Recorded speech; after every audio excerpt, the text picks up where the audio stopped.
नए साल का आगाज दुआ से कीजिए। हम भूल जाते हैं कि अपने नए काम का आगाज अल्लाह ताला की याद से करना है। हम जब मुश्किल में आते हैं, जब हमें तकलीफ पहुंचती है, तो फिर हम लंबी चौड़ी दुआएं मांगना शुरू कर देते हैं। लेकिन जैसे ही अल्लाह ताला वो मुश्किल हल कर देते हैं तो हम भूल जाते हैं।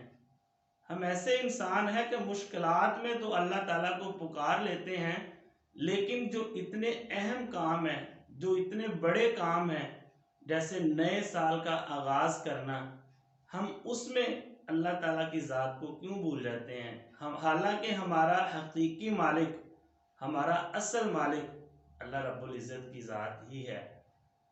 अब सोचें कि 31 दिसंबर और 1 जनवरी की दरमियानी शब लोग जश्न मनाने में मसरूफ़ होते हैं, लोग खुशी मनाने में मसरूफ़ होते हैं, और आप उस वक़्त अल्लाह रब्बुल इज़्ज़त के दर के गदा बन के उसके सामने अपनी झोली फैला के अपने आंसू पेश कर रहे हो, तो इससे खूबसूरत नज़ारा और क्या हो सकता है। लिहाजा आपने नए साल का आगाज दुआ से करना है, 2 नफल शुक्राने के अदा करने हैं, और फिर एक नए आगाज की दुआ करनी है कि बारी ताला इस नए साल को मेरे लिए खैर व बरकत वाला साल बना।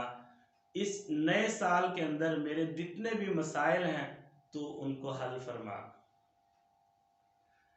नंबर 6, इस नए साल को, ये जो आने वाला साल है, इसको अपनी तरक्की का साल करार दें। इस साल को अपनी कामयाबी का साल करार दें।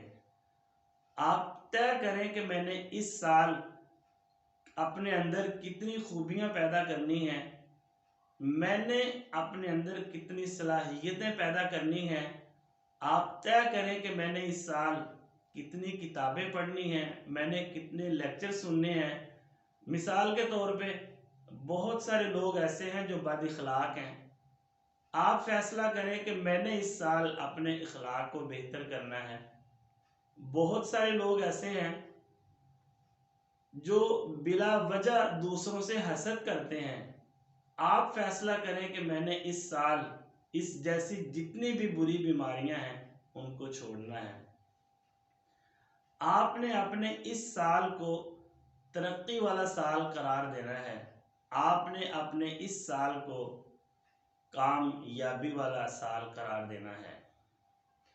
उससे अगला पॉइंट, अपने वक्त की कदर करें, अपने वक्त को वैल्यू दें। वक्त की कदर दरअसल जिंदगी की कदर है। हम लोग सोचिए, पहले जरा अपनी नजर दौड़ा के देखें कि हम अपने वक्त की कदर करते हैं। क्या हम अपने वक्त को वैल्यू देते हैं। हम अपने 4-5 घंटे मोबाइल पे ज़ाया कर देते हैं। हम अपना इतना सारा वक्त टीवी पे ज़ाया कर देते हैं, और हम उसे नाम देते हैं इंटरटेनमेंट का। आप मान लेते हैं भाई आपने कोई ऐसी चीज़ खा ली है, कोई ऐसा नमकीन खा लिया है, अब आपका मीठे को दिल चाहता है, लेकिन याद रखें कि उसकी एक लिमिट है। जब आप उस लिमिट को क्रॉस करते हैं तो फिर आप बीमार हो जाते हैं। इसी तरह अगर आप मेहनत करने वाले इंसान हैं, आप हर वक्त मेहनत में लगे रहते हैं, आप उकता जाते हैं, आप बोरिंग महसूस करते हैं, तो फिर आपका इंजॉय करने को दिल चाहता है, तो उसकी एक लिमिट है। जब आप उस लिमिट को क्रॉस कर लेते हैं तो फिर आप अपना वक्त, आप अपनी एनर्जी वेस्ट कर देते हैं। कमाल की बात यह है कि दुनिया के जितने भी कामयाब लोग हैं, दुनिया के जितने भी मौसर तरीन लोग हैं, वो अपने वक्त की बड़ी कदर करते हैं, वो अपने वक्त को बड़ी वैल्यू देते हैं। उनके अंदर ये एहसास आम लोगों की निस्बत कहीं ज़्यादा होता है कि यार वक्त बहुत कम है, ज़िंदगी बड़ी तेज़ी के साथ गुजर रही है, ज़िंदगी कम होती जा रही है, काम अभी बहुत ज़्यादा करने वाला पड़ा हुआ है।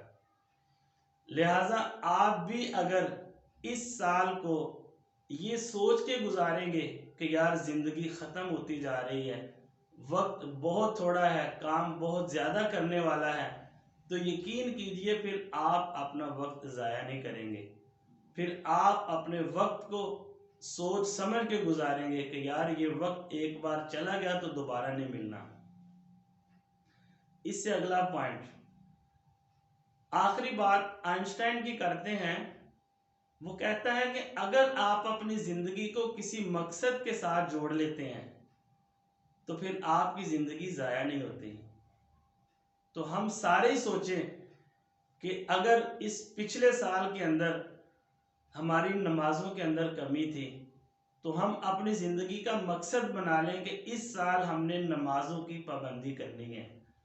अगर हमारे इस गुज़रे हुए साल में कोई भी बुरी आदत हमारे अंदर थी तो हम फैसला करें कि उन तमाम आदत को हमने ख़त्म करना है इस नए साल के अंदर। यानी आप अपनी ज़िंदगी को किसी न किसी मकसद के साथ जोड़ दें तो फिर आपकी ज़िंदगी ज़ाया नहीं होगी। और एक अच्छी ज़िंदगी, एक मयारी ज़िंदगी वही है जो बामकसद ज़िंदगी है। और याद रखें, बामकसद ज़िंदगी के लिए एक साल तो क्या, इंसान 100 साल भी कुर्बान करने को तैयार हो जाता है। और अगर आपकी ज़िंदगी का कोई मकसद नहीं, आपकी ज़िंदगी में कोई टारगेट नहीं, तो फिर ज़िंदगी सालों की बजाय सदियों की भी होगी तो कोई फ़र्क नहीं पड़ेगा, ना ही आपके इस दुनिया में आने से और ना ही आपके इस दुनिया से जाने से। लिहाजा कोशिश करें कि एक अच्छी और बामकसद ज़िंदगी गुजारें, अपने वक्त की कदर करें, अपने वक्त को वैल्यू दें और नए साल का आगाज़ अल्लाह रब्बुल इज़्ज़त से दुआ करके करें। अपनी छोटी छोटी खुशियों के अंदर हम अल्लाह ताला को शामिल करते हैं तो ये बड़ा काम, इसमें भी अल्लाह रब्बुल इज़्ज़त की ज़ात को ज़रूर याद कीजिएगा। अल्लाह से दुआ करके नए साल का आगाज़ कीजिएगा। अल्लाह ताला से दुआ है कि अल्लाह ताला इस नए साल को हमारे लिए खैर व बरकत वाला साल बनाए। हमारे इस मुल्क के अंदर जितने भी मसाइल हैं अल्लाह उन्हें ख़त्म फरमाए। अल्लाह हम सब का हामी